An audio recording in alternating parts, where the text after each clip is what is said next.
I now recognize Debbie Wasserman Schultz of Florida for questions. Thank you, Madam Chair. I just want to stipulate at the outset of my questions that it would be hard to feel more strongly about the absolute necessity that Israel remain a Jewish and democratic state, and also that this hearing has nothing to do with our support for and belief that Israel should remain so. To return to the focus of this hearing, which is the ongoing battle against hate, with the backdrop of International Holocaust Remembrance Day and the 75th anniversary of the liberation of Auschwitz.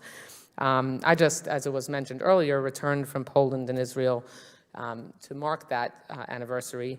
And when you walk down the platform, the train platform at Birkenau, and I have been to Auschwitz-Birkenau before, but the enormity of the evil and the human capacity for evil that exists today very clearly really overwhelms you. So the importance of this hearing and shining a spotlight continuously, never forgetting that that human capacity for hatred and evil has not diminished, is absolutely critical. The statistics have been documented by ADL. In 2018, they tracked a staggering 1,800 anti-Semitic incidents in the United States, finding a 105% increase in anti-Semitic assaults and a 5% increase in harassment over the previous year. I'm glad Mr. Ruda read through the litany of anti-Semitic attacks in his own district. When I landed at the airport in my district at the end of this trip last week, I landed to a text from one of my mayors with a flyer that was being distributed throughout the city that says as follows: a red flyer with a Nazi SS, a picture of a Nazi SS henchman on it that says, "Our patience has its limits. One day we will shut their dirty, lying Jewish mouths." And learn more at, I won't promote the website that was on the flyer. Hatred knows no boundaries, and it has existed through thousands of years. Mr. Greenblatt, I appreciate the efforts of ADL.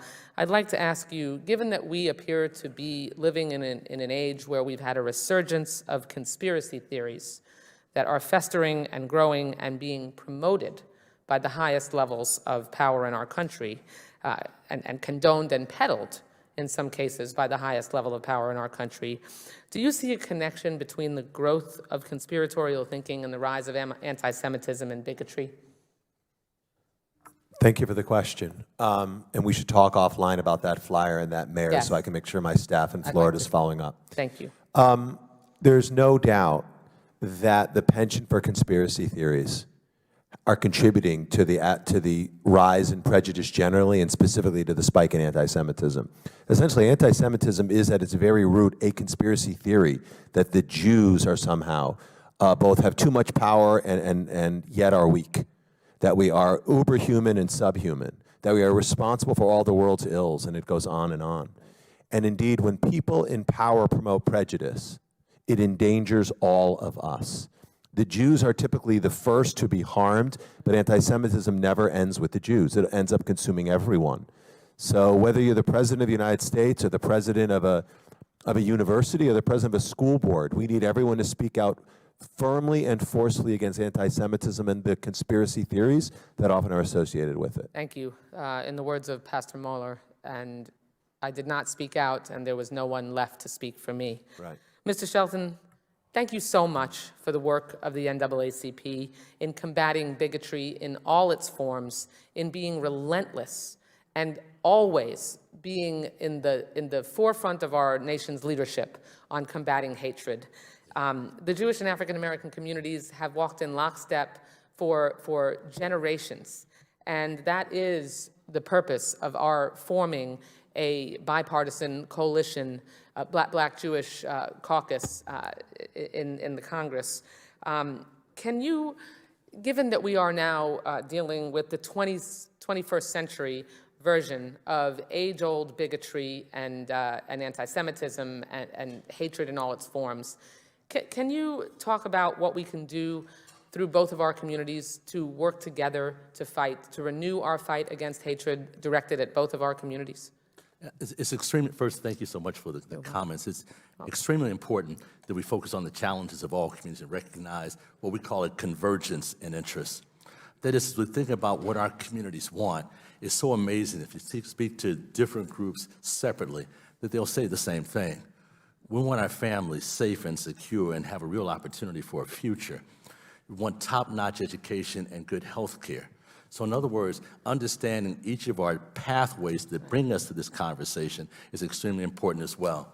As I say, we may be, as the saying goes, we may be, may come from different places in different ways, but we are in the same boat now. And as such, understanding those experiences really makes a difference. When I talk to my Jewish friends about the experiences coming to this country, it's amazing how the challenges and negative impacts are described in such similar ways. It was a different experience, it was a different time, a different group of people, but the outcomes were just so similar.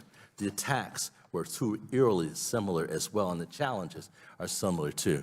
So coming together to celebrate who we are and what we are, each other's, the passions for life and experiences is a very important part of it, but also understanding what our vision for the future is important as well. And again, when I sit down with my friends from ADL or other organizations to talk about these issues, my friends at the Religious Action Center of Reform Judaism, to discuss these concerns and otherwise, and others from the Jewish community. And I would say that applies to so many other communities as well. As we talk about the African-American Jewish community, it's still a wonderful thing that we see that we've gone through a lot of pain for different reasons and in different ways.